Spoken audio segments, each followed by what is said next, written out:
Hi guys, it's Mrs. Egan. I'm going to be reading you a couple more stories this week. This week, both of our stories are going to be about dinosaurs. So we'll read a fiction and a nonfiction text about them. The first one I'm going to read is called Dinosaur Explorer, and this is a nonfiction text. So we're going to be thinking about the main idea or central idea of the text and the key details. So remember, the main idea or central idea is what the text is all about. And this one's called Dinosaur Explorer, so it's pretty easy to tell that this is going to be all about what? Dinosaurs. And then key details are facts that support what your main idea of the text is. So you're going to have to come up with different facts about dinosaurs that you learn as we read through this book. Okay, so we're going to go ahead and get started with this one. This is called Dinosaur Explorer, and it's by Dougal Dixon. And just like many of our informational texts, it has a table of contents which tells us what each section of the book is about and what page we can find it on. The world in the past. A long time ago, the world looked very different. The animals in those days were very different from today's animals. Some of the strangest of these animals were the dinosaurs. I don't know about you, but I think dinosaurs were really cool. Tyrannosaurus Rex. Tyrannosaurus Rex was the fiercest dinosaur of them all. It was larger than an elephant and was big enough to eat other dinosaurs. You were lucky that you did not live in those days. Tyrannosaurus Rex could have swallowed you whole. So over here is a little diagram that shows you how big a T-Rex is compared to a person. They're really, really big. Gallimimus. Gallimimus looked a little like an ostrich. It ran around the open plains eating insects and small animals. It used its long fingers to dig in the ground and look for food. Gallimimus needed its long back legs to run far away from fierce hunters like the Tyrannosaurus Rex.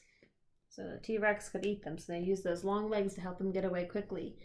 And that one's a little closer to the size of a person. It said about the size of an ostrich. Have you ever seen one of those? Diplodocus. Diplodocus was one of the biggest dinosaurs, but also one of the gentlest. It was the size of a house and had a tiny head at the end of a long neck. The main food of Diplodocus was leaves and twigs. It spent all its time eating to feed its enormous body. Look at that picture. Look how tiny the person looks compared to Diplodocus. Huge dinosaur. Ouranosaurus. Ouranosaurus was a big plant-eating dinosaur. Its wide mouth helped it to eat plants from the ground. Ouranosaurus had a brightly colored sail on its back. It used this sail for signaling to other dinosaurs. And there's another comparison. Stegosaurus. Stegosaurus had bony plates along its back. It also had spikes on the end of its tail that it used to fight off enemies. See all the plates on its back and little spikes down here on his tail. Stegosaurus had a small head and a tiny brain the size of a walnut. So if you've ever seen a walnut, it's maybe about that big. That's all the bigger his brain was. Its jaws had small teeth for chewing up plants. And there's another one to see. It's pretty big as well. Triceratops. 3 horns on the head of a triceratops made it look very fierce, like a rhinoceros. It was a plant eater and used its horns to fight off meat eaters like Tyrannosaurus Rex. Triceratops is one of the last of the dinosaurs. All dinosaurs are now extinct. So extinct means that they are no longer around. We do not have dinosaurs anymore. It says, what do you think? Can you remember which was the fiercest dinosaur? Do you remember which one it was? Yeah, T-Rex. Which dinosaur was as big as a house? There's a clue there.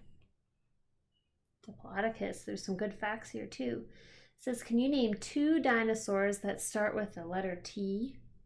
There's one there. And which dinosaur had a brightly colored sail on its back?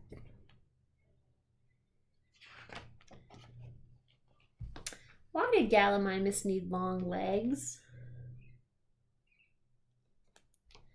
Can you remember which dinosaur had 3 horns on his head? And every dinosaur, which was longer, the front or the back legs? And what does the word extinct mean? So those are all some good facts within those questions there. And that's the end. The end just has a little glossary with some of the terms from the book and an index to tell you where the pages are for each section. All right, I hope you liked that book about dinosaurs, and I bet a lot of you know a lot about dinosaurs as well. I'm going to try to link a couple of websites in the bottom of our video in the description if you want to check out some games and some more fun stuff about dinosaurs. So remember, think about what the main idea or central idea of the text was and key details from that. Have a great day, guys.